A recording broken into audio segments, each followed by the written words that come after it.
আমার নবী বলেন, এ মদিনা অমুক আনসারী, এদিকে আসো, আজ থেকে আমি রাসূল এই মক্কা ছেড়ে আসা অমুক মুহাজিরকে তোমার ভাই বানিয়ে দিলাম। মদিনার আনসারী বলছেন, নবী গো, আমি ভাই হিসেবে গ্রহণ করলাম। আল্লাহু আকবার।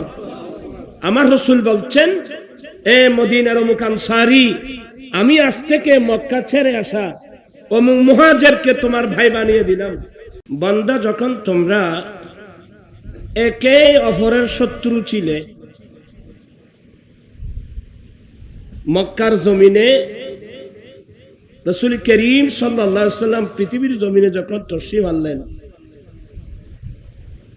দেখা গেল মানুষের মধ্যে মায়া, মমতা, ভালোবাসা, স্নেহ এগুলো কিছুই ছিল না। ইয কুনতুম আ'দাআ, বান্দা যখন তোমরা একে অপরের শত্রু ছিলে। এই আয়াতের তাফসীরে গেলে দেখবেন যে আরবের বড় বড় দুটো গোত্র, একটা গোত্রের নাম আওস আর একটা গোত্রের নাম খাজরাজ। এই দুই গোত্রের মানুষ তুচ্ছ ঘটনাকে কেন্দ্র করে এমন মারপিট ওরা করত, তাদের এই মারপিটগুলো প্রায় 120 বছর পর্যন্ত বলবৎ ছিল। আর 120 বছরের মধ্যে হাজার হাজার মানুষ কবরস্থানে চলে গিয়েছিল। নাউজুবিল্লাহ বলছেন কি মানি? মানুষের মধ্যে কোনো ভালোবাসা, স্নেহ, মায়া, মমতা, ভ্রাতৃত্ব বলতে কিছুই ছিল না। মানে আকৃতিতে মানুষ, স্বভাবগতভাবে মানুষ চতুষ্পদ জন্তুর চেয়ে আরো নিকৃষ্ট ছিল। আরো গভীরে গেলে আরবের ইতিহাস যদি সামনে আনা হয়, দেখবেন যে কোন মানুষের ঘরে যদি একটা কন্যা সন্তান জন্ম নিত, স্বয়ং নিজের জন্মদাতা বাবা এই মেয়েকে লালন পালন করার ভয়ে নিজের বাবা নিজের এই মেয়ে সন্তানকে জীবিত মাটির নিচে দফন করে দিত। নাউজুবিল্লাহ বলছেন। মক্কার হেরমে সৌদি সরকার ওই জায়গাটা ঘিরে রাখছে, অভিশপ্ত জায়গা। জেহালতের যুগে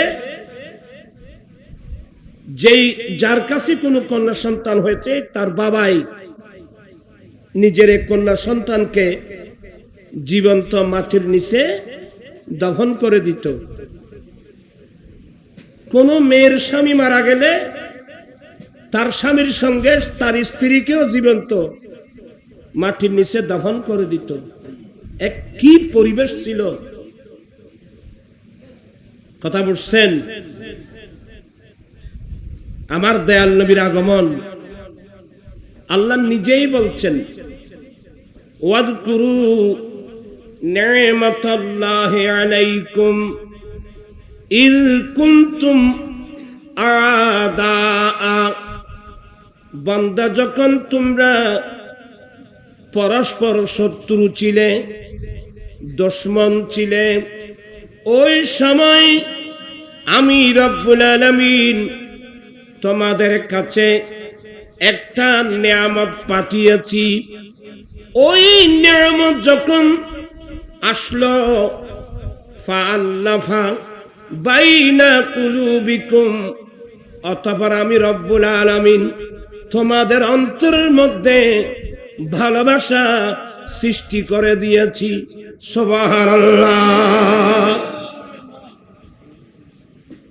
তোমাদের অন্তরের মধ্যে আমি উলফত, মোহাব্বত, ভালোবাসা সৃষ্টি করে দিয়েছি। আগে ছিল শত্রুতামি, এখন হলো ভালোবাসা, মায়া মমতা স্নেহ তোমাদের মধ্যে আমি ভালোবাসা সৃষ্টি করে দিয়েছি।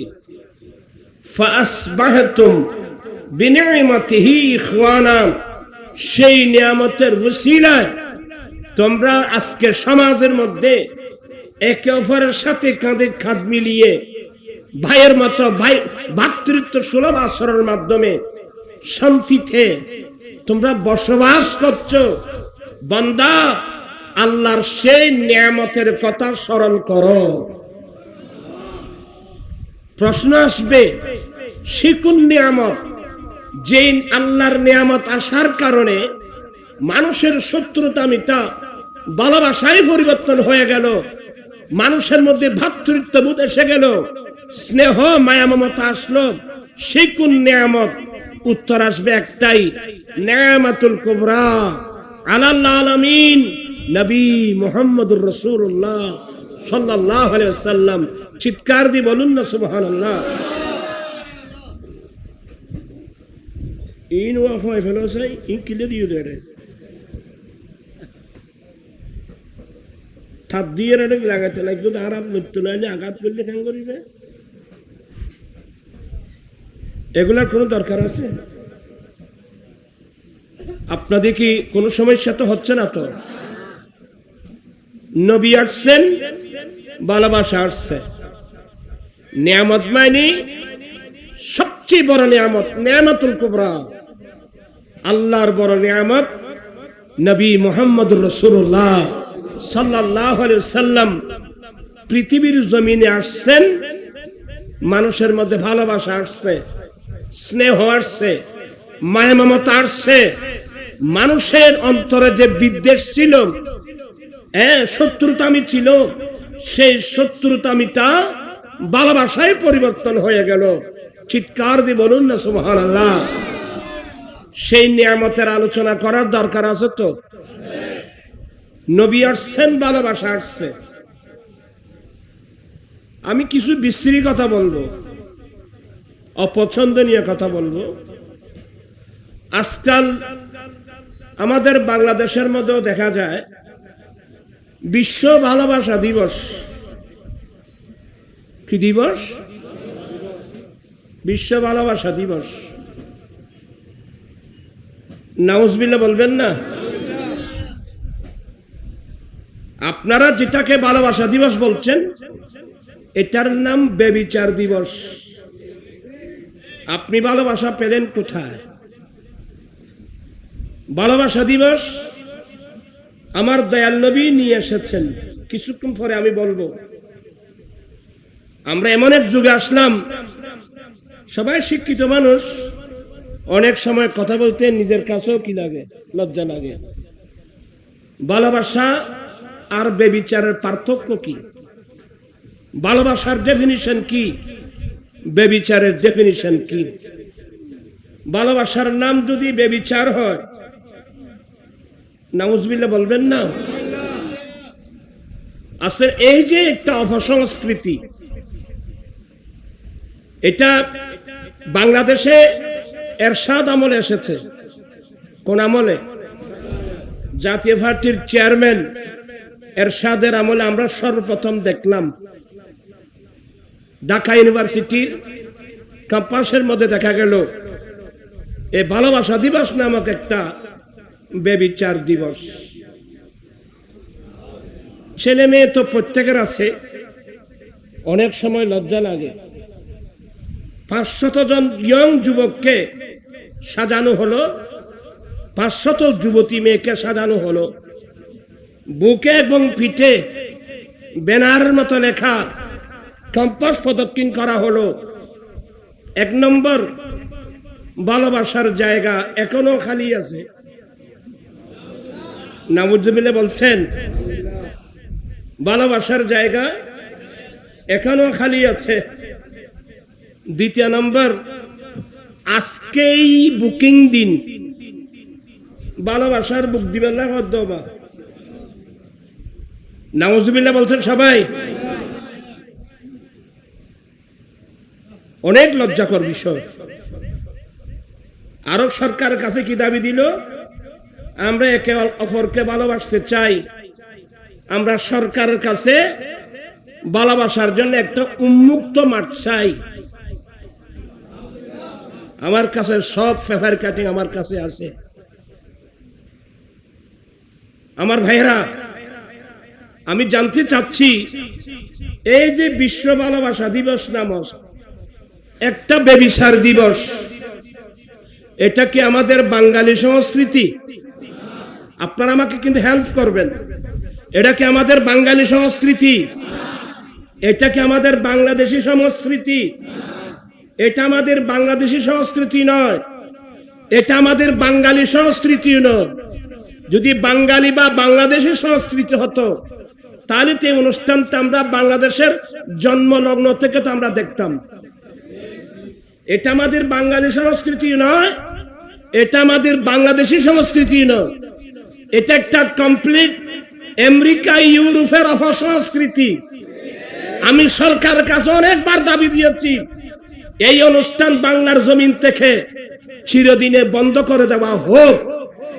আপনারা চান কি চান না? দুই হাত উঠাই বলতে হবে, এই বেবিচার দিবস, ভালোবাসার দিবসের নামে এই বেবিচার দিবসকে চিরদিনের জন্য বন্ধ করা হোক। কারণ এটা আমাদের বাঙালি সংস্কৃতিও নয়, এটা আমাদের বাংলাদেশি সংস্কৃতিও নয়, এটা সম্পূর্ণ একটা অপসংস্কৃতি আমেরিকা ইউরোপের।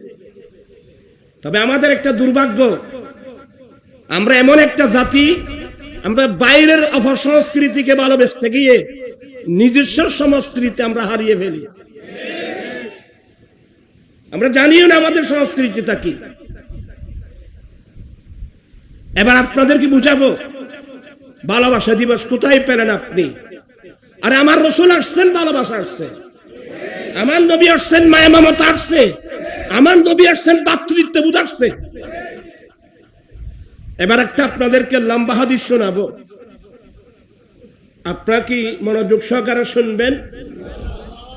ইমাম বুখারী একটা বাব বানছেন, বাবু ইখাইন নবী সাল্লাল্লাহু আলাইহি সাল্লাম বাইনাল আনসার ওয়াল মুহাজিরিন। এই আলোচনাটা বর্তমান সময়ের জন্য অত্যন্ত গুরুত্বপূর্ণ। কারণ আমাদের দেশে এমন অবস্থা দেখতেছি, এক হাত জাগার জন্য ভাই ভাইকে ছুরি মেরে মেরে ফেলতেছে। আপনি জজ কোর্ট, হাইকোর্ট, সুপ্রিম কোর্টে যান, ভাইয়ের বিরুদ্ধে ভাই মামলা। এক হাত জাগার জন্য, দুই হাত জাগার জন্য ভাই ভাইকে ছুরি মেরে ফেলে দিচ্ছে। আমি বিনয়ের সাথে বলবো, আমরা কোন নবীর উম্মত? নবী আমাদেরকে কি শিক্ষা দিলেন? আমরা কোন পথে যাচ্ছি? ভাই কিভাবে ভাইয়ের উপর আঘাত করতে পারে? শুধু ভাই না, আল্লাহর নবী বলেন, আল মুসলিমু মান সালিমাল মুসলিমুনা মিন লিসানিহি ওয়া ইয়াদিহি। আমার দয়াল নবী বলেন, সেই ব্যক্তি মুসলিম হওয়ার দাবি করতে পারে যার হাত এবং মুখের আঘাত থেকে আরেকজন মুসলমান নিরাপদ থাকবে।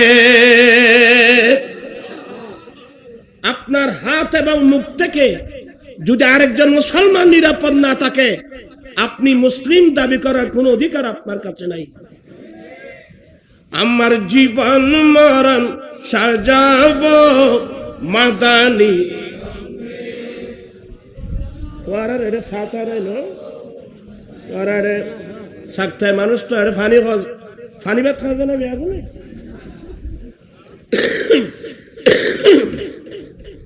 আয় অসুস্থ মানুষ আবার, কিন্তু পানির গ্লাস আনল, বোতল কোনো কদুন আনস, পানির গ্লাস কদুন আনস। সালাতুন ইয়া রাসূলুল্লাহ আলাইকুম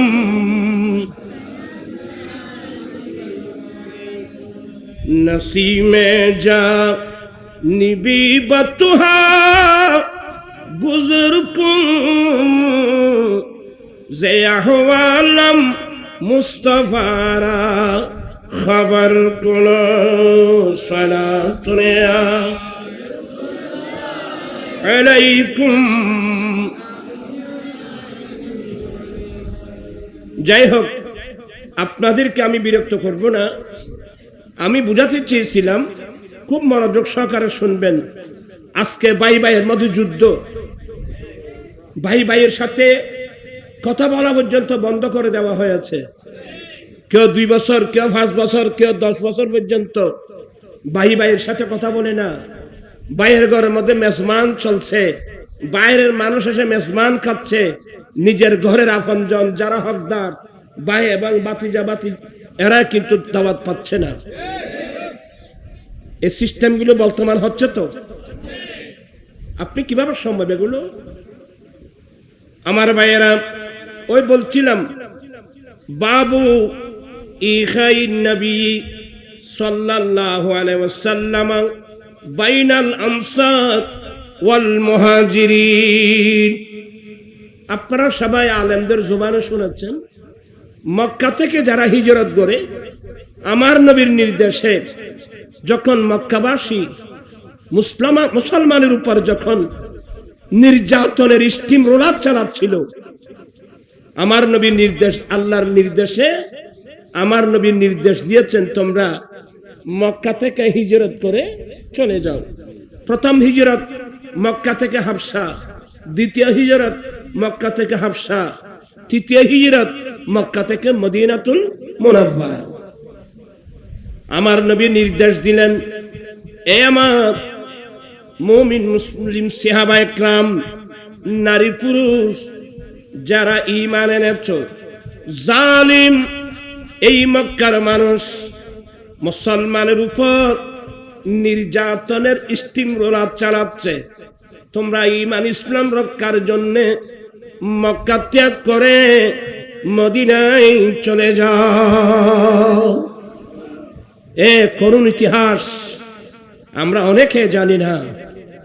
ইসলামের প্রাথমিক যুগে মুসলমানের উপর কি নির্যাতন হয়েছিল। আমার নবীর নির্দেশে সবাই চলে গেলেন মদিনাতুল মুনাওয়ারা। ওই সময় মদিনাতুল মুনাওয়ারা নাম ছিল না, নাম ছিল ইয়াসরিব। আমার নবীর দোয়া ইয়াসরিব হয়ে গেল মদিনাতুল মুনাওয়ারা। সোনার মদিনা আমার প্রাণের মদিনা, সবই বলিব কিন্তু তোমায়। আপনারা কি বিরক্ত হচ্ছেন? আমার আওয়াজ তো বাঁচতেছে, আমি সর্দি খাসি খপ খাসি, আপনারা তো মাশাআল্লাহ ভালো আছেন।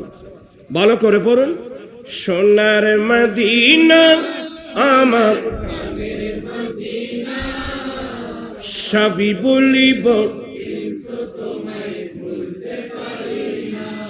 বলিনি, বলবো না, বলতে পারি না, বলিনি, বলবো না, বলতে পারি না, সবই বলিব। ইয়াসরিব নামে তুমি ছিলে অলক্ষণের দেশ, বড়ই মারাত্মক যে ছিল তোমার পরিবেশ। ইয়াসরিব নামে তুমি ছিলে অলক্ষণের দেশ, বড় মারাত্মক যে ছিল তোমার পরিবেশ। নবীর দোয়া পেয়ে তুমি সোনার মদিনা, নবীর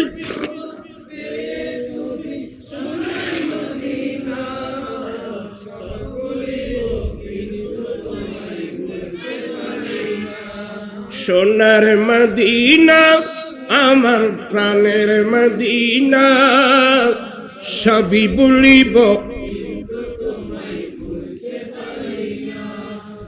সেই সময় মদিনার নাম ছিল ইয়াসরিব, অস্বাস্থ্যকর জায়গা।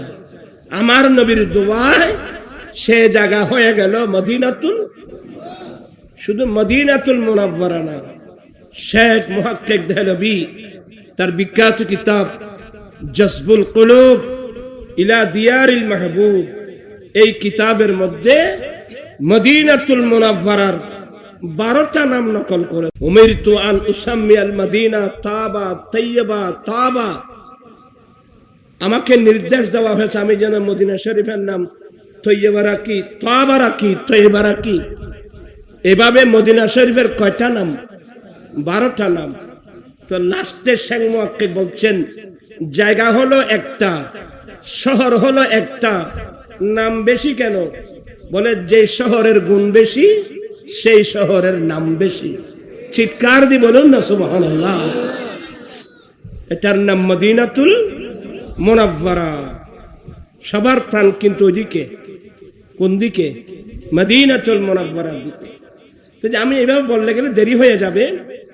আমি বুঝাতে চেয়েছিলাম আমার দয়াল নবীর নির্দেশে মক্কা ছেড়ে যারা মদিনায় চলে গেলেন এদের নাম মুহাজির। যারা হিজরত করে চলে গেল এদের নাম মুহাজির। আর মদিনাবাসী যারা এদেরকে আশ্রয় দিয়েছেন এদের নাম আনসার। আপনার কিন্তু মনোযোগ লাগবে। কিন্তু মক্কা থেকে যারা হিজরত করে মদিনায় গিয়েছিলেন ওদের নাম মুহাজির।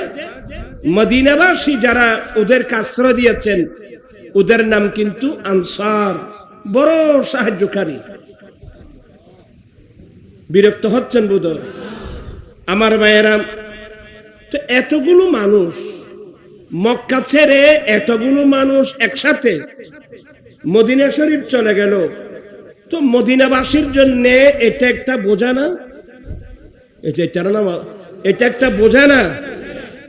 এক জায়গা থেকে অপর জায়গা যদি বেশি মানুষ যায় এটা একটা ওখানকার মানুষের জন্য কি হয়ে যায়? যেমন আমাদের দেশে রোহিঙ্গা, কথা বলছেন না কেন? আমাদের দেশে বার্মান মানুষ প্রায় 11-12 লক্ষ মানুষ বার্মান মানুষ আছে না? তো এটা তো আমাদের জন্য একটা বিরাট বোঝা না? আমাদের দেশে মানুষের জনসংখ্যা বেড়ে যাওয়ার কারণে সরকার বাদ কন্ট্রোল করতেছে। কি কন্ট্রোল? বাদ কন্ট্রোল।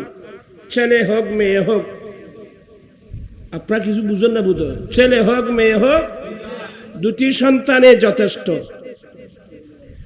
একটা হলে তো আরো ভালো, না হলে তো আরো ভালো। আমাদের দেশের সরকার পরিবার পরিকল্পনা করতেছে, ব্যাংকের খাতার মধ্যে চেক বইয়ের মধ্যে লিখে দিয়েছে জায়গা জমিনের যারা দলিল লেখে ওখানেও দেখা যায় ছেলে হোক মেয়ে হোক 2টি সন্তানে যথেষ্ট। হ্যাঁ, এগুলো কিন্তু ইসলামী আকীদা নয়। আমার নবী বলছেন উম্মত তোমরা সেই বংশের মেয়ে বিয়ে করো যে বংশের মেয়ে থেকে ছেলে সন্তান বেশি হয়। আচ্ছা, আপনারা যে জায়গা জমিন কিনেন, যে জায়গার মধ্যে ফসল বেশি হয় এগুলো কিনেন, না ফসল না হলে এগুলো কিনেন? যে জমিনের মধ্যে ফসল বেশি হয় এটাকে তো আপনি বেশি মূল্য দিয়ে কিনেন। যাক, আমি এত লম্বা আলোচনায় গেলে অনেকে এগুলো বুঝবেও না। সবাইকে দোয়া করবো আল্লাহ সবাইকে বোঝার তৌফিক দান করো। ছেলে হোক মেয়ে হোক 2টি সন্তানে যথেষ্ট। এটা হচ্ছে আমাদের বাংলাদেশের চিত্র, সরকারের চিত্র। আমাদের বাংলাদেশের পাশে যে ইন্ডিয়া আছে, পাশে না ইন্ডিয়া, পাশে না? বর্তমান ইন্ডিয়ার সরকার হলো বিজেপি সরকার, মোদির সরকার, বিজেপি সরকার। এই সরকার আসার পরে ইন্ডিয়ার মধ্যে একটা দল আছে শিবসেনা। এই শিবসেনা এদের একটা কর্মসূচি, ইন্ডিয়ার মধ্যে শিবসেনার একটা কর্মসূচি যে ইন্ডিয়ার যে হিন্দু পরিবার স্বামী স্ত্রী দুজনে মিলে 10 জন ছেলে সন্তান জন্ম দিবে, শিবসেনা তাদেরকে ইন্ডিয়ান 21,000 রুপি পুরস্কার দিবে। এগুলা পেপার পত্রিকার মধ্যে আছে। কজন? স্বামী স্ত্রী মিলে কজন? যে হিন্দু পরিবার স্বামী স্ত্রী মিলে 10 জন ছেলে সন্তান জন্ম দিবে সেই শিবসেনা তাদেরকে 21,000 রুপি পুরস্কার দিবে। উদ্দেশ্য কি? তাদের উদ্দেশ্য হলো এভাবে যদি প্রত্যেক হিন্দু পরিবার দশজন ছেলে সন্তান জন্ম দিতে পারে, তাহলে এই ইন্ডিয়া জীবনে কোনোদিন আর মুসলমানের হাতে যাবে না। এটাই হলো তাদের চিন্তাধারা। এগুলো পত্রিকায় পড়ার পর ফট করে আমার দয়াল নবীর হাদিস মনে পড়লো। আমার রসুল বলছেন যে উম্মত, তোমরা সেই বংশের মেয়ে বিয়ে করো যে বংশের মেয়ে থেকে ছেলে সন্তান কি হয়, বেশি হয়। কিন্তু আমরা মনে করি যে না, এটা একটা রাষ্ট্রের মধ্যে বিরাট চাপ সৃষ্টি হবে। তা আমাদের রিজিকের মালিক কে? সরকার নাকি? আমাদের রিজিকের মালিক কে? আরে বাবা, একজন মানুষ কতগুলো খায়? আমরা কতগুলো খায় না? 1 পাওয়া চাউলের ভাত, এখন তো 1 পাওয়া চাউলের ভাত খেতে পারে এমন মানুষ অনেক কম। এগুলো নিয়ে আমাদের অনেক মাথা ব্যথা। কিন্তু আমাদের এই যে পাহাড়ি অঞ্চল, এই পাহাড়ি অঞ্চলের মধ্যে হাজার হাজার লক্ষ লক্ষ কোটি কোটি প্রাণী। একটা হাতি কতগুলো খায় বলেন তো? সামান্য 1 পাওয়া চাউলের ভাত খাই, এটা নিয়ে আমাদের মাথা ব্যথা। কিন্তু বন জঙ্গলের মধ্যে হাজার হাজার লক্ষ লক্ষ প্রাণী, হিংস্র প্রাণী, এগুলো কি উপবাস আছে না এগুলোকে খাওয়াচ্ছে?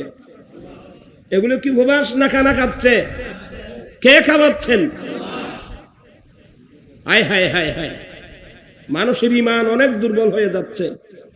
আল্লাহ যখন মুসা আলাইহিস সালামকে বললেন, মুসা তুমি 1 মাসের জন্য তুর পাহাড়ে যাও, তোর পাহাড়ে গিয়ে এতেকাফ নিবা, 1 মাস রোজা রাখবা, এরপর তোমার সাথে কথা হবে। মুসা আলাইহিস সালাম একটু মনে মনে চিন্তা করলেন, হ্যাঁ আল্লাহ, আমি 1 মাসের জন্য তুর পাহাড়ে চলে যাব, এখন আমার পরিবারের খরচা আছে, এটা কি করব? আল্লাহ বলেন, উনি মনে মনে বলছেন, আল্লাহ বলেন, মুসা তোমার লাঠি কই? বলে আছে তো। বলে তোমার সামনে যে পাথর আছে না, ওটাকে বাড়ি মারো, আঘাত করো। যখন পাথর উপর আঘাত করলো, জমাট বাঁধা পাথর দ্বিখণ্ডিত হয়ে গেল। দেখা গেল সেখান থেকে একটা পোকা বের হচ্ছে, লেদা পোকা। তার মুখের মধ্যে কি আহার, সে কি খাচ্ছে? মানে মুসা, যে খোদা জমাট বাঁধা পাথরের ভিতর এই ফোকাগুলোকে আল্লাহ রিজিক দিতে পারে, সে খোদা তুমি 1 মাসের জন্য তোর পারে গেলে তোমার পরিবারের আহার কি জোগাড় করতে পারে না? তো মনে মনে আর কি আমাদের রিজিক দাতাকে, আর যে আমাদের রিজিক দাতাকে। এখন তো আমাদের তাওয়াক্কুল অনেক কমে যাচ্ছে, যার কারণে বাদ কন্ট্রোলের মসলা আসলো। তা আমি যেটা বোঝাতে চাচ্ছি, আমাদের দেশের জনসংখ্যা বেড়ে যাওয়ার কারণে সরকার বাদ কন্ট্রোল করতেছে। সে স্থলে বার্মা থেকে 11-12 লক্ষ মুসলমান আমাদের দেশে আসা, এটা আমাদের দেশের জন্য একটা বিরাট বোঝা না? আপনারা সবাই আমার কথা বুঝতেছেন? এটা আমাদের জন্য একটা বিরাট বোঝা। তবে আধুনিক যুগ, বিশ্বে একটা জাতিসংঘ আছে। এক দেশের মানুষ যদি আরেক দেশে যায়, এই বোঝাটা জাতিসংঘ বহন করে। কিন্তু আমার ভাইয়েরা, মক্কা থেকে হিজরত করে এতগুলো মুহাজিরিন মদিনায় পাকে গেলেন। ওই মদিনাবাসীর জন্য এটা একটা বিরাট বোঝা না? তবে ওই সময় পৃথিবীর জমিনে জাতিসংঘ নামক কোন সংগঠন ছিল না। এতগুলো মক্কা ছেড়ে যাওয়া মুহাজিরিনদেরকে মদিনার জমিনে আমার নবী কিভাবে পুনর্বাসন করলেন? এটাই হলো সরকার মদিনার রাষ্ট্রবিজ্ঞান। বিজ্ঞান শিখতে চাইলে, মানবতা শিখতে চাইলে আমার নবী থেকে শিখতে হবে। কথা বুঝে আসছে? সংস্কার কিসের নাম? আমার নবী থেকে শিখতে হবে। আমার রাসূল একদিন কি করলেন জানেন? এই যে ভালোবাসা দিবসের কথা বললাম, আমার নবী একদিন মদিনার বসলেন, মক্কা ছেড়ে আসা মুহাজিরিন এক পাশে, আর মদিনার আনসার যারা এরা এক পাশে। আমার নবী মাঝখানে বসলেন। এবার সবার দৃষ্টি আকর্ষণ করছি। আমার নবী বলেন, এ মদিনার অমুক আনসারি, এদিকে আসো। আজ থেকে আমি রাসূল এই মক্কা ছেড়ে আসা অমুক মুহাজিরকে তোমার ভাই বানিয়ে দিলাম। মদিনার আনসারি বলছেন, নবী গো, আমি ভাই হিসেবে গ্রহণ করলাম। আল্লাহু আকবার। আমার রাসূল বলছেন, এ মদিনার অমুক আনসারি, আমি আজ থেকে মক্কা ছেড়ে আসা অমুক মুহাজিরকে তোমার ভাই বানিয়ে দিলাম। ইয়া রাসূলুল্লাহ, আমি ভাই হিসেবে গ্রহণ করলাম। ভাই হিসেবে গ্রহণ করার অর্থ হলো আজ থেকে থাকা খাওয়া সব কিছু ভাইয়ের মাথার উপর চলে গেল। চিৎকার দিয়ে বলুন না সুবহানাল্লাহ। আমি বুঝাতে চাচ্ছি, বর্তমান যুগের যে ভাইয়েরা এক হাত জাগার জন্য, এক দণ্ড জমিনের জন্য ভাইয়ের গায়ে হাত উঠাও, তোমরা কান পেতে শোনো। মুস্তাফা কি আদর্শ বিশ্ববাসীকে উপহার দিয়েছেন। মুসলমানের মধ্যে কি বিপ্লব এসেছে, কি পরিবর্তন এসেছিল, কান পেতে শুনুন। আজকে দুজনের কথা বলবো। কয়জনের কথা? আপনারা তো একবার hayran হয়ে গেলেন। আজকে দুজনের কথা বলবো। আপনাদেরকে পড়ালে দেরি হয়ে যাবে, আমি নিজে পড়ি। আহা রাসূলুল্লাহ সাল্লাল্লাহু আলাইহি ওয়াসাল্লাম বাইনা সাদ ইবনে রবি ওয়া বাইনা আব্দুর রহমান ইবনে আওফ। ওই বৈঠকের মধ্যে আমার নবী মদিনার একজন আনসারী সাদ ইবনে রবিকে ডাকলেন। এ সাদ ইবনে রবি, লাব্বাইক ইয়া রাসূলুল্লাহ, এদিকে আসো।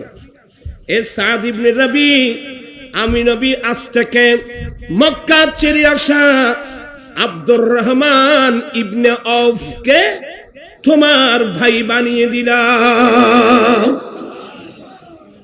হযরতে সাদ ইবনে রবি বলেন, নবী গো, আমি ভাই হিসেবে গ্রহণ করলাম। যাও, তোমরা এখানে যাও। এখন এ সিস্টেমে নবী এতগুলো মক্কা ছেড়ে আসা মুহাজিরিনদেরকে মদিনার জমিনে পুনর্বাসন করলেন। ওই বললাম দুজনের কথা বলবো, হযরতে সাদ ইবনে রবি এবং আব্দুর রহমান ইবনে আওফ, দুই ভাইয়ের গল্প। ওরা নবীর পিছনে বসে গল্প করতেছে। কি গল্প? হযরতে সাদ ইবনে রবি বলে, ভাইয়া ইন্নী আকসারুল আনসারি মালান। ভাইয়া, আমি সাদ ইবনে রবি মদিনার আনসারীদের মধ্যে আমি সবচেয়ে বড় সম্পদশালী। আমি বড় লোক, আমি বড় পয়সাওয়ালা মানুষ, আমি মালদার মানুষ। ইন্নী আকসারুল আনসারে মালান, আমি সম্পদের দিক দিয়ে আনসারীদের মধ্যে আমি বড় পয়সাওয়ালা মানুষ। তো ভাইয়া, আমার দয়াল নবী যখন তোমাকে আমার ভাই বানিয়ে দিল, ইন্নী উকসিমু মালি বিনিসফাইন, আমি আমার সমস্ত সম্পদ দুই ভাগে ভাগ করলাম। আল্লাহু আকবার, আল্লাহু আকবার। এই ভালোবাসা কোথায় গেল বাবা? এ মায়া মমতা কোথায় গেল?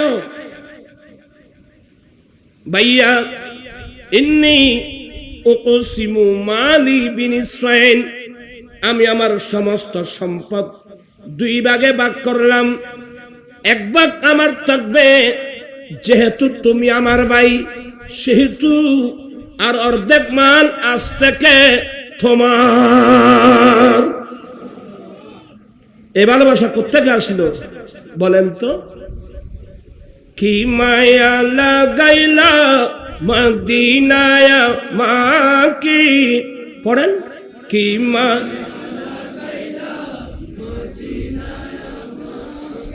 এটা হচ্ছে ভালোবাসা দিবস। এ ভালোবাসা কিসের নাম শুনেন? কি মায়া লাগাইলা মদিনায়। আপনারা আমাকে একটু হেল্প করুন, কি মায়া লাগাইলা অন্তরে মোর আহাজারি, হৃদয়ে মোর আহাজারি, তুমি মদিনার সুখে। আর কি মায়া আপনারা কি বিরক্ত হচ্ছেন মনে হয়? না মনে মনে চিন্তা করতেছ এখন আমি কি করি, কি করে এক হাদিসটাকে শিক্ষা নেন বাবা। বলে আমার অর্ধেক মাল আজকে আমি আমার সমস্ত মাল দুই ভাগে ভাগ করলাম। এই ভালোবাসা, এই ভ্রাতৃত্ব, এই উদার মন কিভাবে আসলো? আমার দয়াল নবী নিয়ে এসেছেন। সুবহানাল্লাহ। এই জন্য তো আমরা আয়োজন করে থাকি ঈদে মিলাদুন নবী সাল্লাল্লাহু আলাইহি ওয়াসাল্লাম। এবার শুনেন, হযরত সাদ ইবনে রবি বলেন, উনি যখন বললেন আমি আমার সমস্ত মাল দুই ভাগে ভাগ করলাম, এক ভাগ আমার, আজ থেকে এক ভাগ তোমার। কিন্তু হযরতে আব্দুর রহমান ইবনে আউফ এরা তো আত্মমর্যাদা সম্পন্ন ব্যক্তিত্ব, এরা কিন্তু আত্মমর্যাদা সম্পন্ন ব্যক্তিত্ব। আমরা যেই যুগে আসলাম আমাদের মধ্যে আত্মমর্যাদা বলতে কিছুই নাই। হ্যাঁ, ইল্লা মাশাআল্লাহ, হয়তো লাখের মধ্যে, হাজারের মধ্যে, লাখের মধ্যে হয়তো কয়েকজন থাকতে পারে। তবে আমি আপনাদেরকে বিনয়ের সাথে বলবো, আমাদের মধ্যে এখন আত্মমর্যাদা কিছু নাই। বলো হুজুর কিভাবে? এই যে বিয়ে শাদীর কথা বলতে যখন বসি, তোরা হুক্কে চাইতে লাগবে, খারাপ আওয়াজ করে যাই তো করতে পারি ভাই,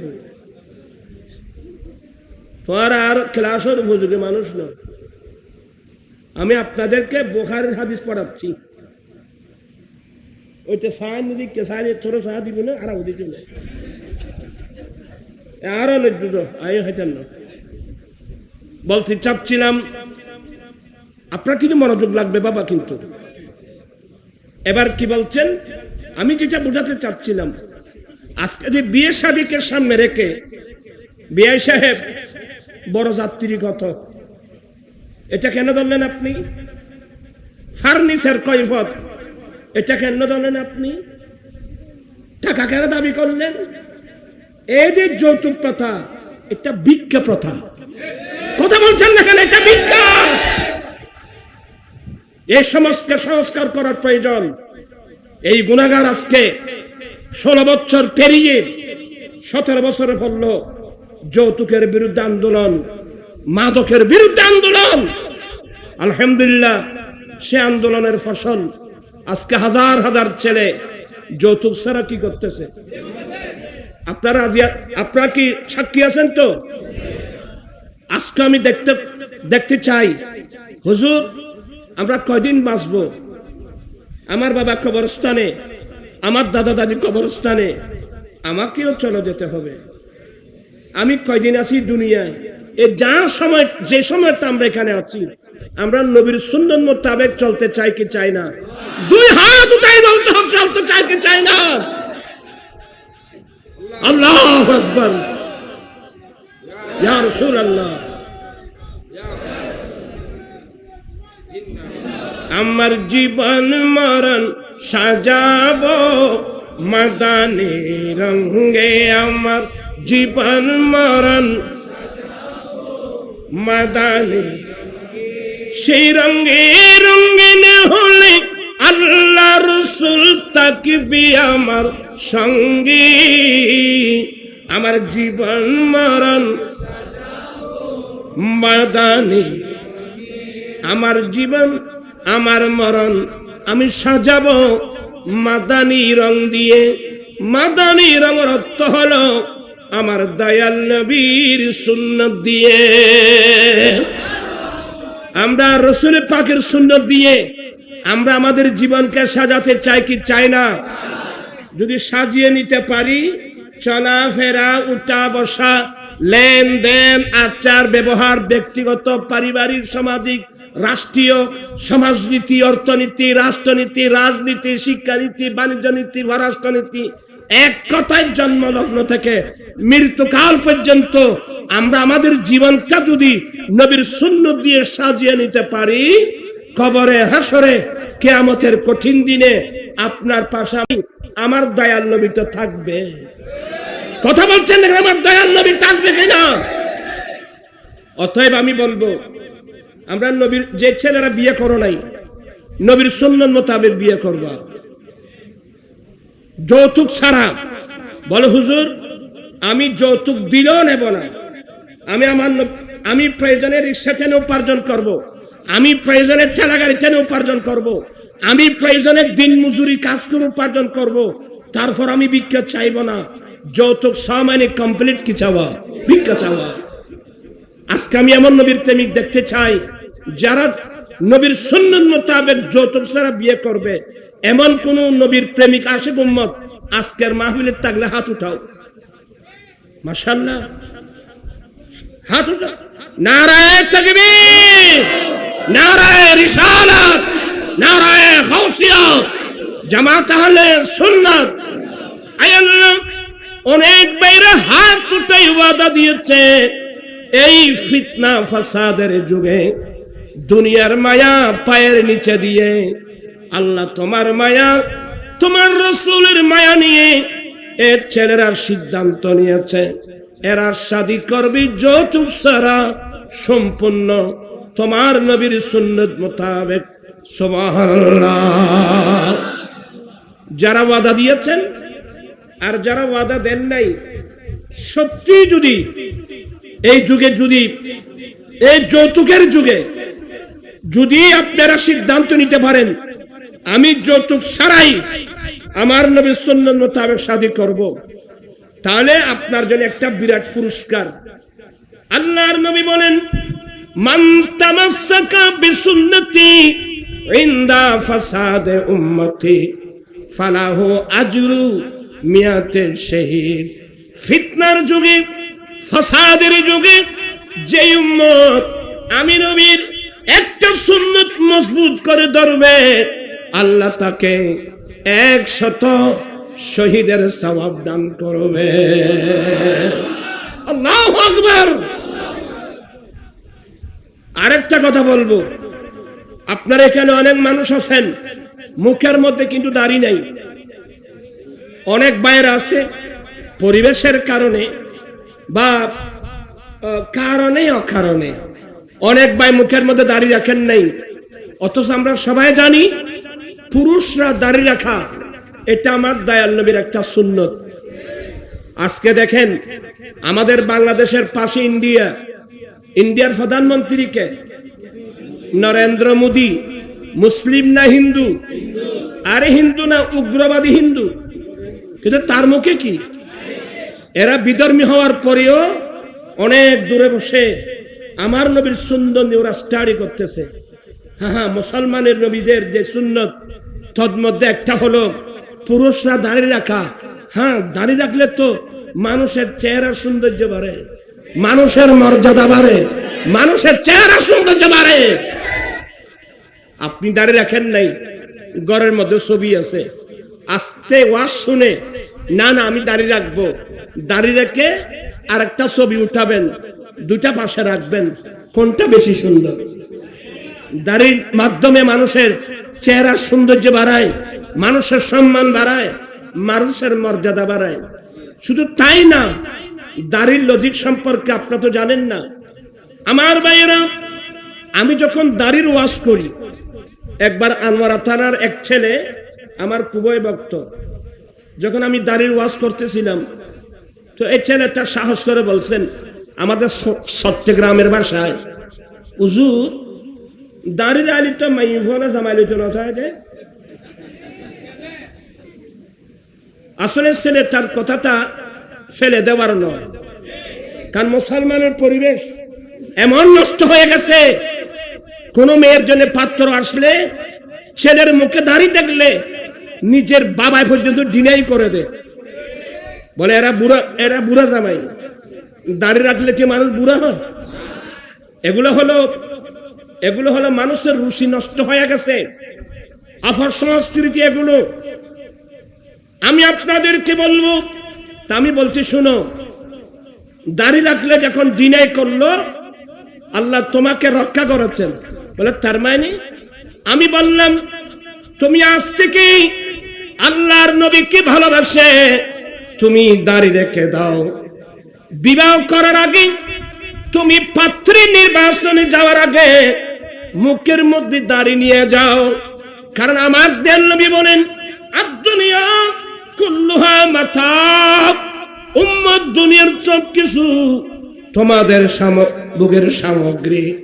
ওয়া খায়রু মাতাইদ দুনিয়া আল মারাতুস সালিহা, একজন পুরুষের জন্য এই দুনিয়ার বুকে সবচেয়ে উত্তম সামগ্রী হলো একজন নেককার স্ত্রী। একজন পুরুষের জন্য দুনিয়ার বুকে একজন নেককার মেয়ে হলো সবচেয়ে বড় উত্তম সামগ্রী। তো হুজুর, কোন মেয়ের কোহালে তো লেখা নাই নেককার না বদকার, আমি কিভাবে চিনবো? এর সময় আপনার দাড়ি কাজ দেবে। আপনি দাড়ি রেখে পাত্রী নির্বাচনে যাবেন।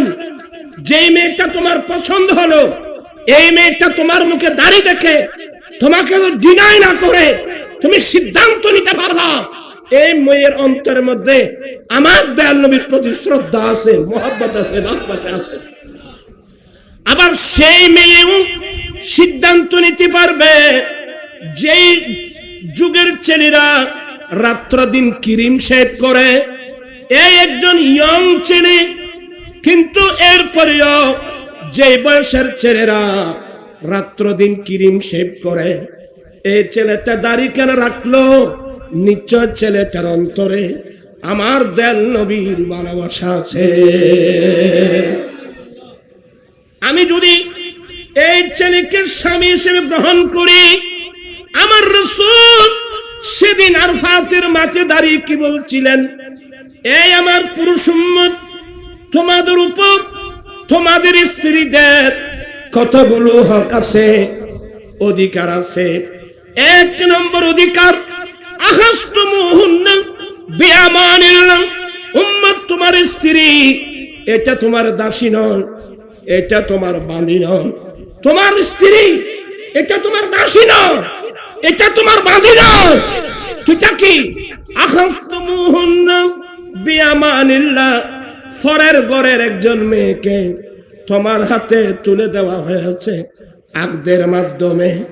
এটা তোমার দাসী নয়, এটা আল্লাহর দেওয়া একটা আমানত। আল্লাহু আকবার। নারী জাতির কত বড় সম্মান! আমার রাসূল বলছেন, এ আমার পুরুষ উম্মত, তোমার স্ত্রী এটা তোমার দাসী নয়, এটা তোমার বাঁধি নয়, এটা আল্লাহর একটা আমানত। ওয়াস্তাহালালতুম ফুরুজাহুন্না বিকালিমাতিল্লাহ। বেয়াদবি মাফ করবেন, নবীর হাদিস বোঝাতে হয়। তার লজ্জাস্থান ব্যবহার করা তোমার জন্য হালাল করা হয়েছে আকদের মাধ্যমে। উচ্চস্বরে বলুন না সুবহানাল্লাহ। ওই মেয়ে বুঝতে পারবে, এই ছেলেটা যখন ইয়ং ছেলে দাঁড়িয়ে রাখছেন, নিশ্চয় তার অন্তরে আমার নবীর ভালোবাসা আছে। যার অন্তরে নবীর ভালোবাসা আছে, সে আমাকে ভালোবাসা দিয়ে ঘরে রাখবে, আমাকে বাঁধি এবং দাসীর মতো ব্যবহার করবে না। এই দাড়ি কত বড় কাজ দেবে আপনি জানেন? আমার জীবন মরণ সাজাবো মাদানে। আজ থেকে দাড়ি কে কে রাখবা? দেখি কে কে। মাশাআল্লাহ মাশাআল্লাহ। তুই রাখুন না, এটা রাখা গান আত্ম তুলি মিলি। আল্লাহ হায়াত দারাজ, মারহাবা বলুন। একটি কথা মনে রাখবেন বাবা, কেউ মনে কষ্ট নেবেন না। আমি যে কখন মারা যাব এ কথাকে আমি বলতে পারবো? অনেক ছেলেরা মনে করেন, এই ফুয়া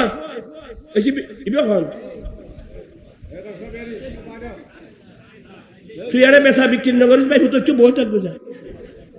তুই এবার দৃষ্টি বলতে শুধু সামনে তুই তো সাহস তো কম না ভাই।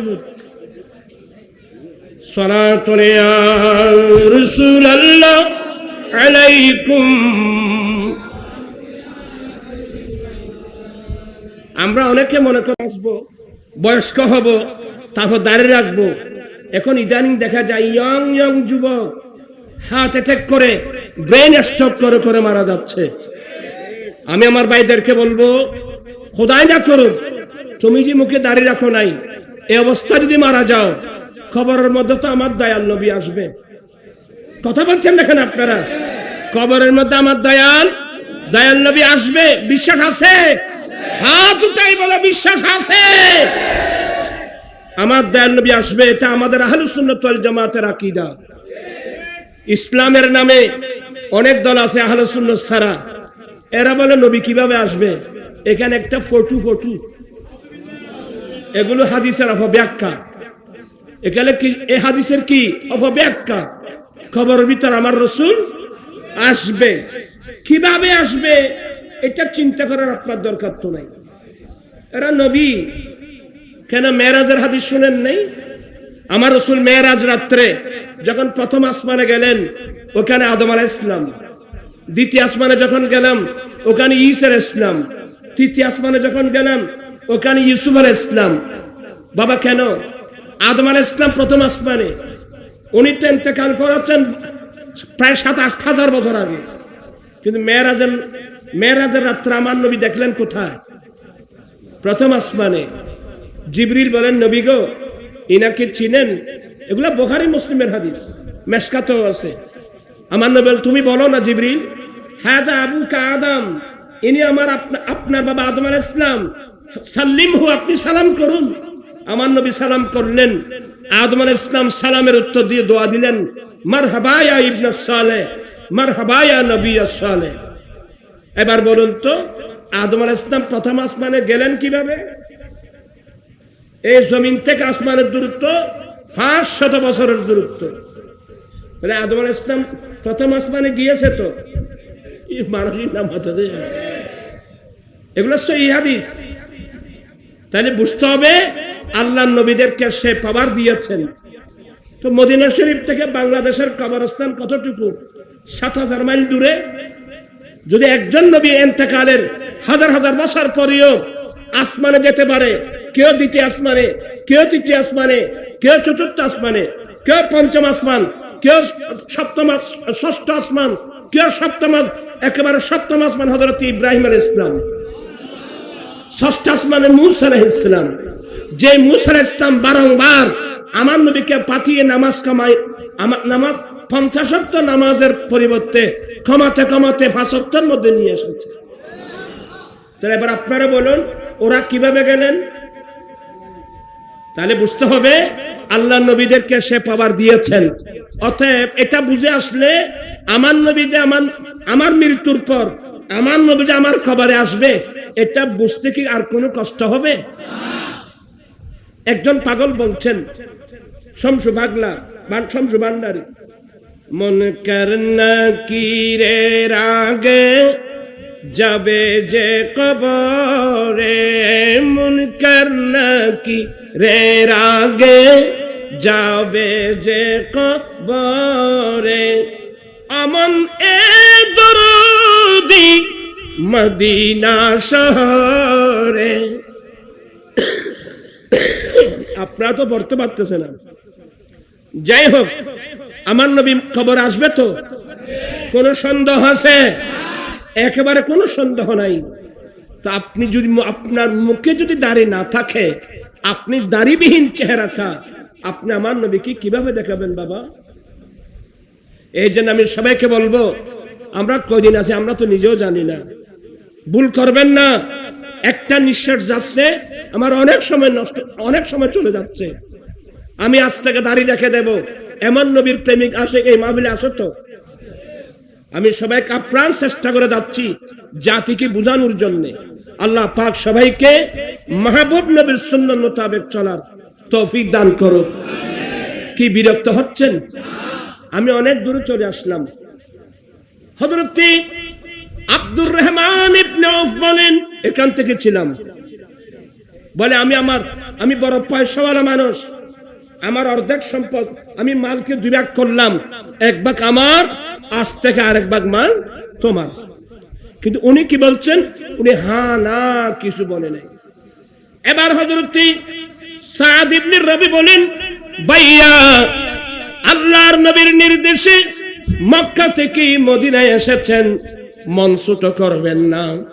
আমি পয়সাওয়ালা মানুষ, আমার ঘরে দুইজন সুন্দরী স্ত্রী আছে, ভাই আমি তোমাকে এজাজত দিলাম, আমি তোমাকে পারমিশন দিলাম, তুমি আমার ঘরে যাও, আমার দুজন স্ত্রীকে দেখবা। ফাইয়ু আজাবহুমা, আমার দুজন স্ত্রীর মধ্যে আমার কোন স্ত্রীটা তোমার পছন্দনীয়, ফাসাম্মিহালি, তুমি এসে তার নাম বলে দাও। ফাউতাল্লিকুহা, আমি সাথে সাথে সেই স্ত্রীকে আমি তালাক দেব। ফাইদান কাদাত ইদ্দাতুহা, তালাকের পরে ইদ্দত যখন শেষ হবে তখন তুমি তাকে বিবাহ করে নাও। আল্লাহু আকবার। এই ইতিহাস ইসলাম ছাড়া পৃথিবীর কোন ধর্মের মধ্যে দেখাতে পারবেন না। অর্ধেক মাল দিয়ে দেওয়া, দুজন স্ত্রীর মধ্যে যেটা তার পছন্দনীয় একে তালাক দিয়ে ছেড়ে দেবে, ইদ্দত শেষ করে তুমি বিয়ে করে নাও। এই যে ভালোবাসা, এটা আমার দয়াল নবী নিয়ে আসছেন। সুবহানাল্লাহ বলুন, এটা আমার দয়াল নবী নিয়ে আসছেন।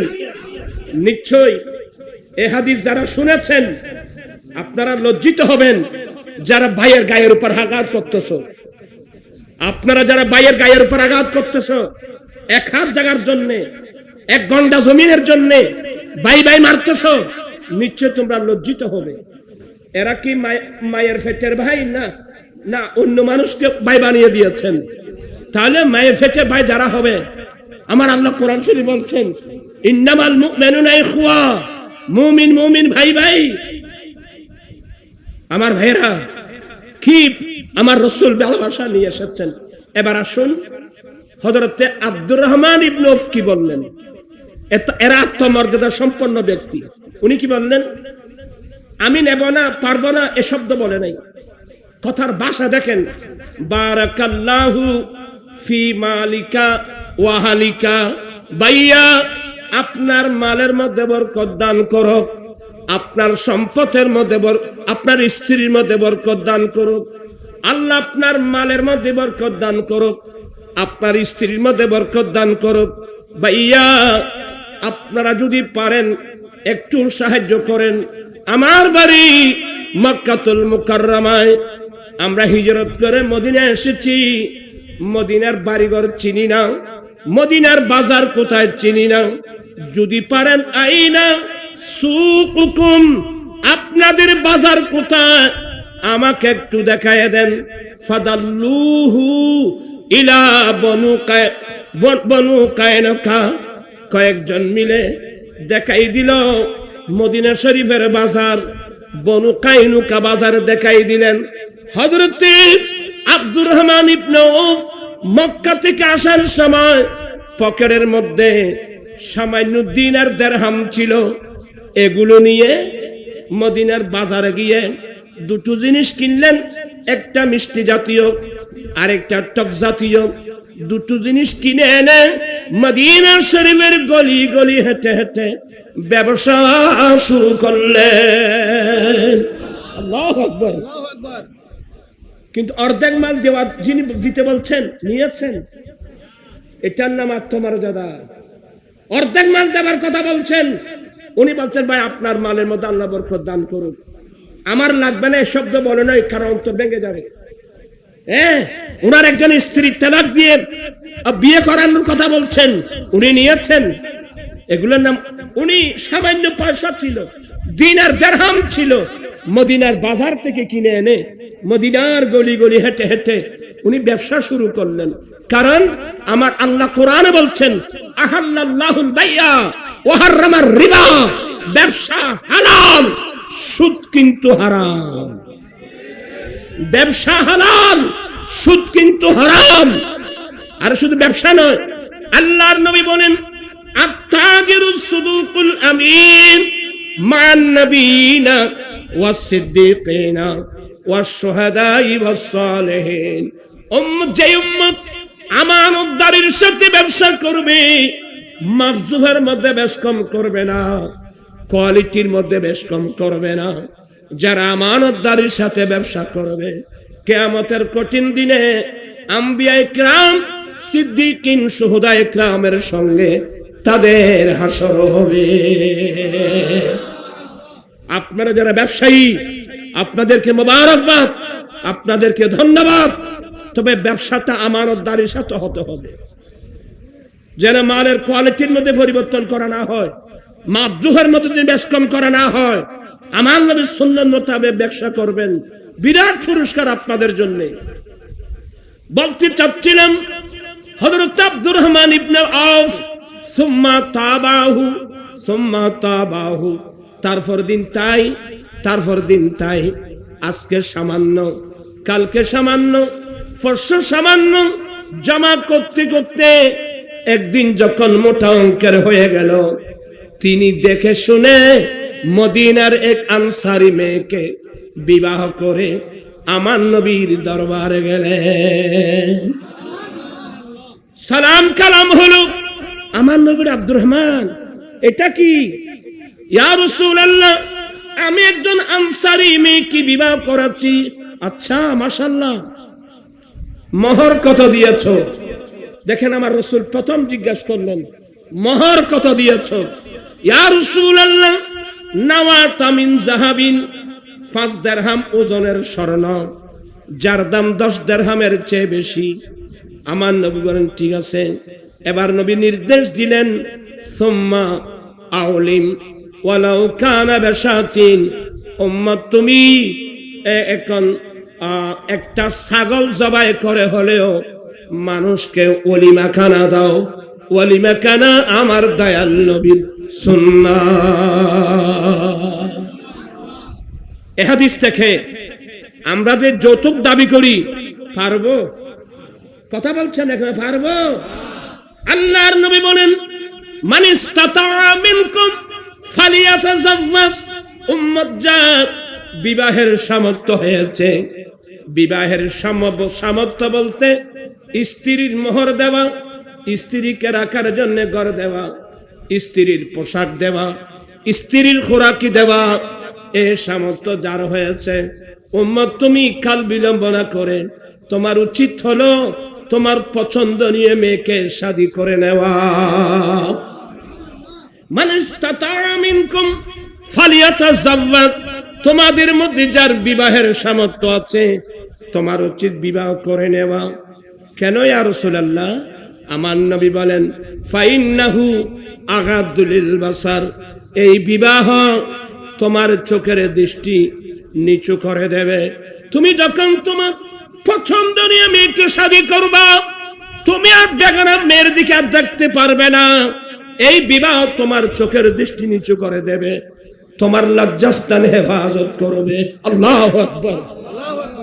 ওয়া মান লাম ইস্তাতি মিনকুম, যার বিবাহের সামর্থ্য নাই, স্ত্রীর মোহর দেওয়া, স্ত্রীকে রাখার জন্য ঘর দেওয়া, স্ত্রীর পোশাক দেওয়া, স্ত্রীর খোরাকি দেওয়া, কতটুকু? বিল মারুফ, একেবারে উন্নত মানের না, নিম্ন মানের না, মধ্যম পন্থায় স্ত্রীর মোহর দেওয়া, খোরাক দেওয়া, পোশাকি দেওয়া, এ সামর্থ্য যার নাই, উম্মত তুমি তোমার যৌবনতা কিভাবে কন্ট্রোল করবা? উম্মত সে সময় তুমি আল্লাহর প্রেমে রোজা রাখবে, ওই সময় তুমি আল্লাহর প্রেমে রোজা রেখে দিবা।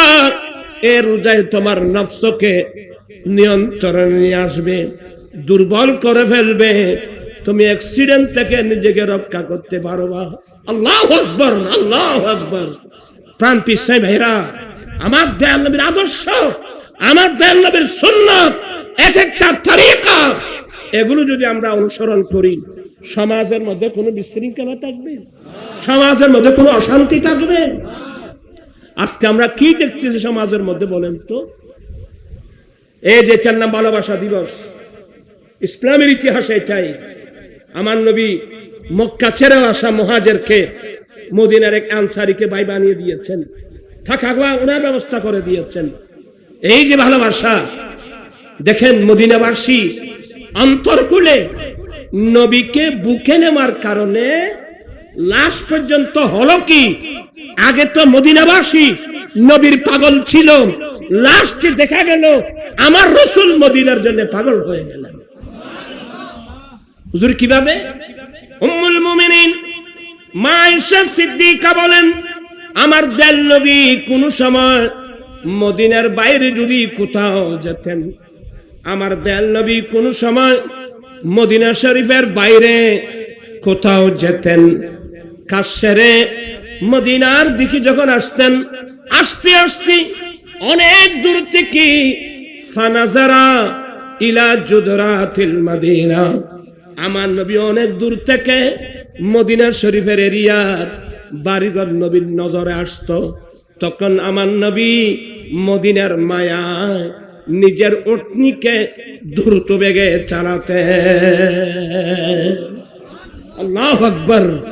আজকে আমার রাসূল আর টিয়া দিলে জবাব দেয়, টিয়া দিলে আর বহুত জন পড়ে রাতন তুই দিবে না টিয়া, ইতারা তো দের টিয়া। মাশাআল্লাহ। আল্লাহুম্মা সাল্লি মাওলানা মুহাম্মাদ ওয়া আলা আলি সাইয়্যিদিনা अजब रंग पर है बहारे मदीना, अजब रंग पर है बहारे मदीना, के सब जन्नती है निसारे मदीना, अजब रंग पर है बहारी मदीना, के सब जन्नती है निसारे मदीना, अजब रंग पर है बहारे मदीना, मेरी खाकिया रब न बर्बाद जाए, पसे मर्ग कर दे गुबारे मदीना, अजब रंग पर है बहारे। আমার ভাইরা, মদিনার জন্য আমরা নই, আর সাজন পর্যন্ত জান্নাত পর্যন্ত মদিনার পাগল। কারণ আমার নবী মদিনাকে বুকে নিয়ে আছেন। মদিনাকে বুকে নেওয়া মানে মক্কাবাসী আমাদের উপর নির্যাতন করেছে, আর মদিনাবাসী আমাদেরকে স্থান দিয়েছে। আমার নয় বলে আমি তোদেরকে বুকে নিয়ে কিয়ামত পর্যন্ত থাকবো। আমার রাসূল মদিনাবাসী কত বড় ভাগ্যবান মানুষ। আগে তো মদিনাবাসী আমার নবীকে ভালোবাসতো, এখন দেখা যায় আমার নবী নিজে মদিনাকে ভালোবাসতেছে। এই জন্য আমরাও মদিনাকে ভালোবাসি। কথা বলছেন এখন আপনারা? আমরা মদিনাকে ভালোবাসতে চাই কি চাই না? আজও কেন বিলম্ব মন দয়াল নবীর জিয়ারত, আজও কেন বিলম্ব মন, আজও কেন বিলম্ব মন দয়াল নবীর জিয়ারত, আর গেলে বুঝবি মদিনাটা আসল জান্নাত। চিৎকার দিয়ে বলুন না সুবহানাল্লাহ। আমার রাসূল কি বলছেন জানেন? আমাদের দেশে কিছু হুজুর আছে, এরা বলে হুজুর হজ করে আমরা যখন মদিনায় যাব, কি নবীর জিয়ারতের নিতে যাব না মসজিদে নববী শরীফের নামাজ পড়ার নিতে যাব? তা আমাদের দেশে ইসলামের নামে একটা দল আছে, আমরা যাদেরকে ওয়াহাবি বলি। ওদের আকীদা হলো সাবধান, নবীর জিয়ারতের নিতে যেও না। কেউ যদি নবীর জিয়ারতের নিতে মদিনা সফর করে, এটা নাকি গুনার সফর। কেমন কেমন মুসলমান আছে আমাদের দেশে, ইসলামী দল আর কি, বড় বড় ইসলামী দল।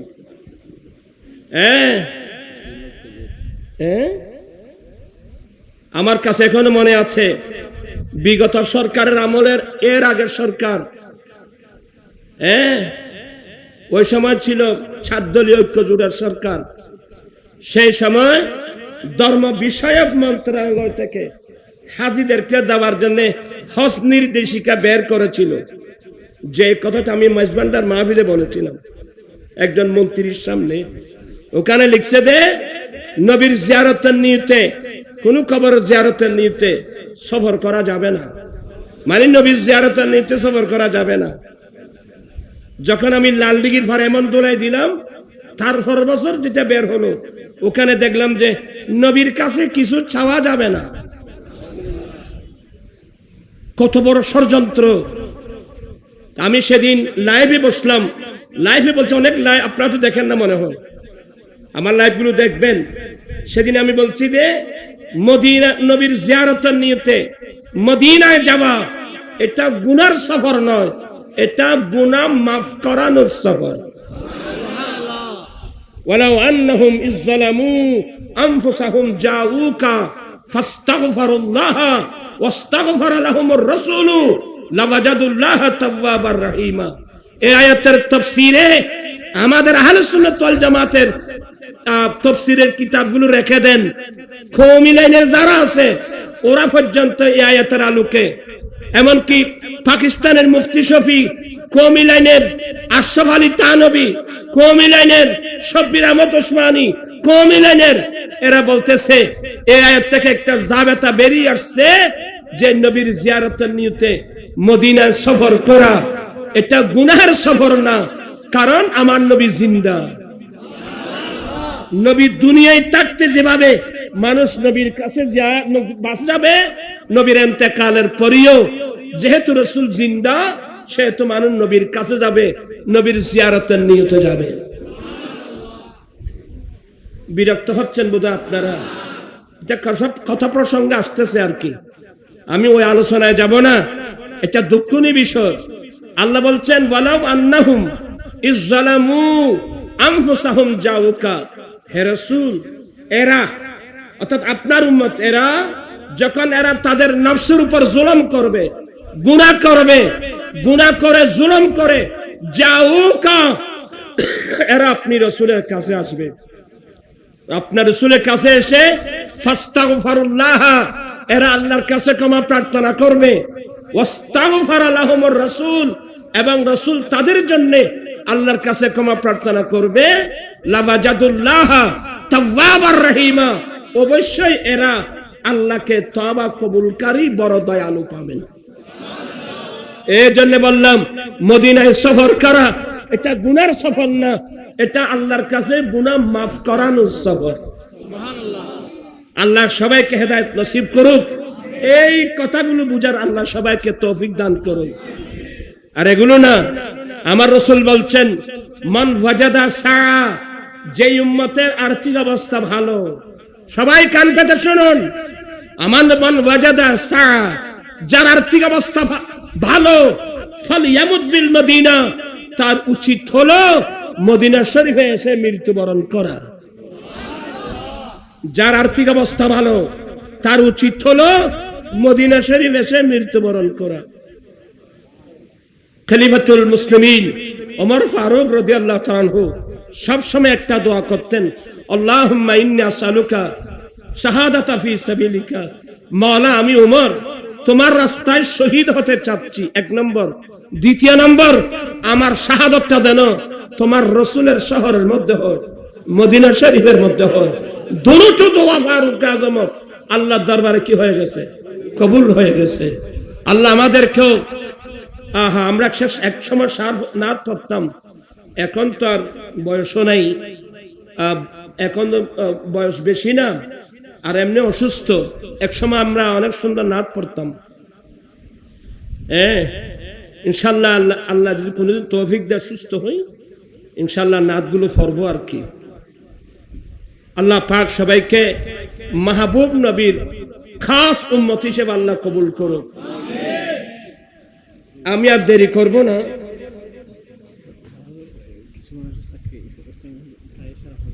এই না আর নকইম, আর কইতে কইতে আর মরণ করবে হচ্ছে বহুত হয়ে গুণ বড় মানুষ, বড় মানুষের কথা কই না বাসে না ভাই। মানুষ সরকার পরিবর্তন হয়, মানুষ রাষ্ট্রীয় ক্ষমতা গ্রহণ করে নিরস্ত্রয় মানুষকে আশ্রয় দেওয়ার জন্যে, যাদের কোনো চাকরি নেই তাদেরকে চাকরি দেওয়ার জন্যে।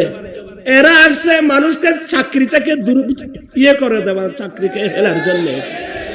এরা তো মানুষের উপকারের জন্য আসে নাই। এরা মানুষের উপকারে, এরা মানুষের পেটের মধ্যে লাথি মারার জন্য আসছে। এটার জন্য আমি অনেকবার তার তীব্র প্রতিবাদ জানাচ্ছি এবং বিনয়ের সাথে বলছি, যে সমস্ত মানুষের প্রায় ইসলামী ব্যাংক, কত সুন্দর নাম ইসলামী ব্যাংক, ইসলামী ব্যাংক থেকে প্রায় 5,500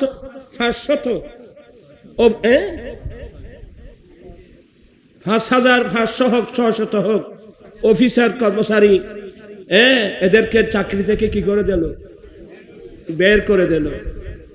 এদেরকে বের করার সময় আপনি কি চিন্তা করেছিলেন, তাদের পরিবারের জন্য কিছু চিন্তা করেছিলেন? তাদের পরিবার সম্পর্কে চিন্তা করেছিলেন? মনে রাখবেন, ক্ষমতা আসে, ক্ষমতা কিন্তু যায়। মানুষের পেটের মধ্যে লাথি মারবেন কেন? পারলে আরেকজনকে তুমি চাকরির ব্যবস্থা করো। আমি অনেকবার বলছি, আল্লাহ পাক এগুলোকে বুঝার তৌফিক দান করুক। এদের চাকরি নাকি অবৈধ হয়েছে, এই হয়েছে, ওই হয়েছে। আমি এ সমস্ত কথা বলতেছি না। যাদেরকে আপনার চাকরি থেকে বরখাস্ত করেছেন, এদের ফ্যামিলি নিয়ে কোনো চিন্তা করেছেন আপনি? এদের পেটের মধ্যে আপনি লাথি মারলেন কেন? এই অভিশাপ আপনার ছেলে মেয়েদেরকেও ছাড়বে না, মনে রাখবেন। কোন পরিবার যদি কষ্ট পায়, এদের নিঃশ্বাস আপনার বংশের মধ্যে আঘাত করবে। আমি বিনয়ের সাথে বলবো, এদেরকে তাদের চাকরির মধ্যে পুনর্বহাল করা হোক, এটা আমার দাবি। আর যদি নাই করেন, আপনার ফল আপনাকে ভোগ করতে হবে, মনে রাখিয়েন। আলাইসাল্লাহু বিআহকামিল হাকিমিন। আল্লাহ বিচারকদের বিচারক নয় কি? সাবধান, ক্ষমতা নিয়ে অপব্যবহার করবেন না। ক্ষমতা আসতে কতক্ষণ, যেতে কতক্ষণ। এটা কিন্তু আপনাদের জন্য বিরাট রেকর্ড হয়ে থাকবে বাংলাদেশের জমিনে। আমি খুব বিনয়ের সাথে বলি, আমার যেটা সম্ভব আমি অনুরোধ জানিয়েছি, এদের পেটের মধ্যে লাথি মারবেন কেন? এদেরকে পুনর্বহাল করা হোক। আর যদি পারেন, আরো অনেক মানুষকে আপনি চাকরি দেওয়ার ব্যবস্থা করুন। যাই হোক, আমি আর এদিকে বলতেছি না। মানুষ মোল্লার কথা শুনবে, তারপরে আমার কথা আমি বলে যাই। আমি জনগণের পক্ষে দাঁড়াই। এই যে ছেলেরা কোথার জন্য আন্দোলন করেছিল, আমি সর্বপ্রথম এটাকে বলছিলাম যে তৎকালীন প্রধানমন্ত্রীকে বলছিলাম যে ছেলেদের যৌক্তিক দাবিগুলো মেনে নেওয়া হোক। আমি তো বলছিলাম এই ছেলেদের যৌক্তিক দাবিগুলো মেনে নেওয়া হোক। এখন কি দেখতেছি দেশের মধ্যে, বলেন? তা আমি আর কথা বাড়াচ্ছি না, রাত গভীর হয়ে গেছে। এখন ওয়াজ কে করবে?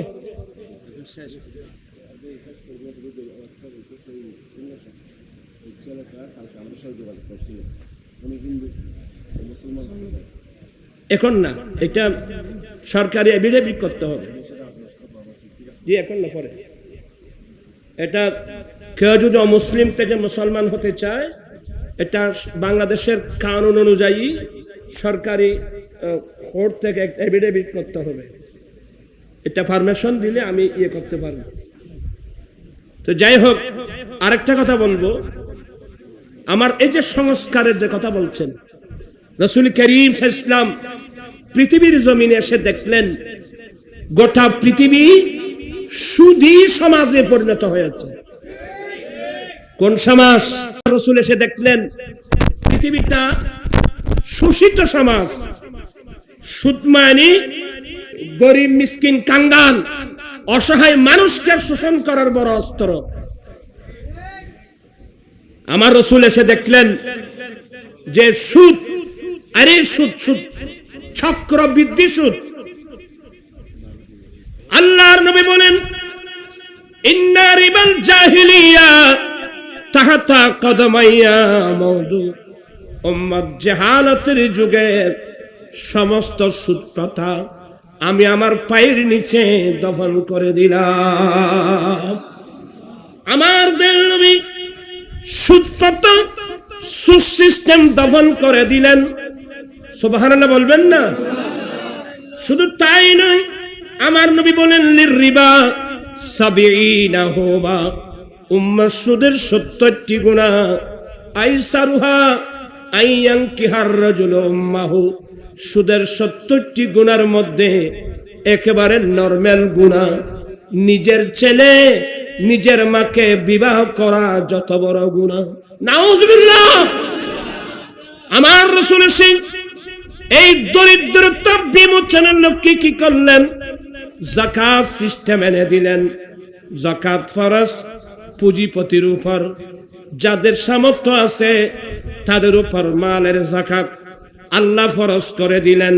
তুখাযু মিন আগনিয়াইহিম, বড় লোক যারা তাদের থেকে নেওয়া হবে। ফাতুরাদ্দু আলা ফুকরাইহিম, গরীব মিসকিন কাঙ্গাল মানুষের মধ্যে বন্টন করা হবে। আমার রাসূল এসে কত সুন্দর সমাজ ব্যবস্থা দিলেন, যাকাত ভিত্তিক সুদ মুক্ত সমাজ ব্যবস্থা। যাকাত ভিত্তিক। আবার তোরা কথা হইলে ওয়াজের জন্য তোরা কথা হবে না। যাকাত ভিত্তিক সুদ মুক্ত সমাজ ব্যবস্থা, এটা হচ্ছে আমার রাসূলের সংস্কার। আপনারা কি করলেন? এই দেশের আমাদের ছেলেরা রাজনীতির নাম দিয়ে ইহুদি নাসারাকে খুশি করার জন্য তাদের সাথে কাঁধে কাঁধ মিলিয়ে কি করলো? সুদ ভিত্তিক যাকাত মুক্ত সমাজ ব্যবস্থা। আল্লাহ রাসূল দিয়েছেন যাকাত ভিত্তিক সুদ মুক্ত, আর আপনারা করলেন সুদ ভিত্তিক যাকাত মুক্ত। প্রশ্ন করতে পারেন, হুজুর কিভাবে? আরে ভাই, একজন মানুষ যাকাত ব্যাংকের সুদ যদি না দেয়, তাকে ধরে নেওয়ার জন্য পুলিশ আসবে না? মানুষের না মাথা কা। কিন্তু কোন মানুষ আজীবন মালের যাকাত না দেয়, তাকে ধরে নেওয়ার জন্য কোন পুলিশ আসবে কি? মানে এই সমাজে সুদের গুরুত্ব, এই সমাজে যাকাতের কোনো গুরুত্ব নাই। গোটা সমাজ ধ্বংস হয়ে গেছে। আজকে ইসলামী দল, বড় বড় ইসলামী দলের হুঙ্কার, আমরা ক্ষমতায় গেলে আমরা সরকারি গাড়ি বাড়ি ব্যবহার করব না। আজ পর্যন্ত এই ইসলামী দলের মুখ থেকে এই কথা শুনলাম না, যদি আমরা ক্ষমতায় যেতে পারি আমরা দেশকে সুদ থেকে মুক্ত করব। এই কথা বলার লোক তো কোনো পাওয়া যাচ্ছে না। ইসলাম দাবি করা সহজ, প্রমাণ করা কিন্তু কঠিন। কই এত বড় বড় ইসলামী দল মাঠে ময়দানে হুঙ্কার দিচ্ছেন, আমরা ক্ষমতায় গেলে আমরা সরকারি গাড়ি বাড়ি ব্যবহার করব না। ওয়েলকাম, ভালো কথা, কিন্তু এগুলো তো না। গোটা দেশটা সুদের মধ্যে ডুবে গেছে। কই আপনার মুখে বলা উচিত ছিল আমরা ক্ষমতায় গেলে সুদ থেকে আমরা রাষ্ট্রকে মুক্ত করব। এটা দরকার আছে কিনা? পাশাপাশি আমি একজন গুনাহগার মানুষ। আজকে 16 বছর পেরিয়ে 17 বছরে পড়ল যৌতুকের বিরুদ্ধে আন্দোলন, মাদকের বিরুদ্ধে আন্দোলন। অথচ এক সময় প্রধানমন্ত্রী ছিল মহিলা, বিরোধী দলের নেত্রী মহিলা, স্পিকার মহিলা, শিক্ষামন্ত্রী মহিলা। এতগুলো মহিলা মন্ত্রী থাকতে নারী জাতির উপর যৌতুক প্রথা থাকতে পারে কিভাবে? আমি গুনাহগার, সবাইকে নিয়ে সবার ভালোবাসাকে পুঁজি করে 16 বছর শেষ হয়ে এখন 17 বছরে যৌতুকের বিরুদ্ধে আন্দোলন, মাদকের বিরুদ্ধে আন্দোলন। কত মন্ত্রীকে লালদিঘির পারে জমিয়তুল মাঠে প্রধান অতিথি করে নিয়ে এসেছি, সুন্দর সুন্দর বক্তব্য রাখলো, কিন্তু সংসদে গিয়ে একটিবারও তো আমাদের আন্দোলনের কথা বলে নাই। কথা বুঝছেন? আমি আন্দোলন করে যাচ্ছি, এটা আমার কাজ নয়, এটা মন্ত্রী মিনিস্টারদের কাজ। রাষ্ট্রীয় ক্ষমতা যারা ব্যবহার করছেন, এটা আপনাদের কাজ। যৌতুক মুক্ত করা, মাদক মুক্ত করা। আজকে গোটা দেশ মাদকের সৈলাব কেন হলো আপনারা বলেন? এদেশের পুলিশ আছেন, বিজেপি আছেন, আর্মি আছেন, নেভি আছেন, এতগুলো প্রশাসনিক ব্যবস্থা থাকতে এতগুলো মাদক দ্রব্য রাষ্ট্রের মধ্যে ঢুকে কিভাবে? আজকে ছোট ছোট ছেলেরা পর্যন্ত মাদক সেবন করতেছে। এই যে ঐশী নামক যে মেয়ে, পুলিশ সুপারের মেয়ে, মা বাবা দুজনকে জবাই করে দিল, পত্রিকায় লেখছে মেয়েটা নেশা করে। এভাবে হাজার হাজার মানুষ এই নেশার কারণে, এই যে ফটিয়া, আপনাদের পাশে ফটিয়ার সাবেক মেয়র, জাতীয় ফাঁকি করত মাস্টার শামসুল হক, ওনার মারা যাবার পরে ওনার ছেলে মাকে বলছে, বাবা মারা গিয়েছে, বাবার নমিনি আমাকে দাও। বলে না, তোমাকে কিভাবে দেবো? আমি আছি, তোমার বোন আছে, আরো এদের আছে, বলে না আমাকে দাও। এ নেশা করে। একবার দুইবার তিনবার বলার পর যখন দিচ্ছে না, কোমর থেকে পিস্তল বের করে মায়ের মাথায় গুলি করে মেরে ফেলছে। এবার বলুন সমাজ কোথায় যাচ্ছে আমার ভাইয়েরা? যারা প্রশাসনের দায়িত্বে আছেন, আল্লাহর ওয়াস্তে আপনারা কিন্তু সবাই কিন্তু আল্লাহর কাছে জবাবদিহি করতে হবে। আপনি আপনার দায়িত্ব পালন করছেন কিনা, না জনগণকে ধোঁকা দিচ্ছেন, কিয়ামতের মাঠে আপনাকে জবাবদিহি করতে হবে। এখন ছোট ছোট ছেলেরা পর্যন্ত এখন মাদক সেবন করতেছে, ইয়াবা। এখন এই দেশে কিভাবে আমার রাসূল এসে করলেন কি? আজকে নবীর সেই সুন্দর ইসলামের বাগানকে আমরা কোথায় নিয়ে গেলাম? আপনাকে আমার যৌতুক বিরোধী আন্দোলনকে সমর্থন করেন, মাদক বিরোধী আন্দোলনকে সমর্থন করেন। একটা দাওয়াত দিয়ে যাচ্ছে আগামী জানুয়ারির 10 তারিখ, আগে বলবো ডিসেম্বরের 25 তারিখ, ঐতিহাসিক ফটিয়া হাই স্কুল মাঠে। কয় তারিখ? ডিসেম্বরে, আগামী ডিসেম্বরের 25 তারিখ ঐতিহাসিক ফটিয়া হাই স্কুল মাঠে আমার আঞ্জুমান রাসবিয়ার উদ্যোগে যৌতুক মাদক বিরোধী মহাসমাবেশ এবং তফসিল কোরআন মাহফিল। এবং জানুয়ারির 10 তারিখ চট্টগ্রাম লালদিঘির মাঠে যাওয়ার দরকার আছে। কারা কারা যাবেন দেখি একটু হাত। মাশাআল্লাহ, সবাই তো যাবেন, মানবতা থাকলে যাবেন। আল্লাহ কবুল করো, মনে কষ্ট নিবেন না। আমি দুবাই, আবুধাবি, মস্কট, কাতার, সৌদিয়া, আমি বিভিন্ন আরব কান্ট্রি ঘুরে ঘুরে তথ্য নিয়েছি। প্রত্যেক আরব সরকার রাষ্ট্রীয়ভাবে ম্যারেজ ফান করেছে, যাতে আরবি ছেলে তার স্ত্রীর মোহরানা নগদ পেমেন্ট করে বিয়ে করতে পারে। এক একজনকে 1 লক্ষ থেকে 2 লক্ষ দিরহাম রিয়াল সরকার অনুদান দিয়ে থাকে। ঠিক তেমনি ভাবে আমি আমার বাংলাদেশ সরকারের কাছে 13টা দাবি দিয়েছি। তন্মধ্যে একটা দাবি, আমাদের দেশেও রাষ্ট্রীয়ভাবে স্থায়ীভাবে ম্যারেজ ফান্ড গঠন করা হোক। সেই ম্যারেজ ফান্ড থেকে ওই গরিব ছেলেকে 5 বছর মেয়াদের জন্য বিনা সুদে 2 লক্ষ টাকার একটা ঋণ দেওয়ার ব্যবস্থা করা হোক।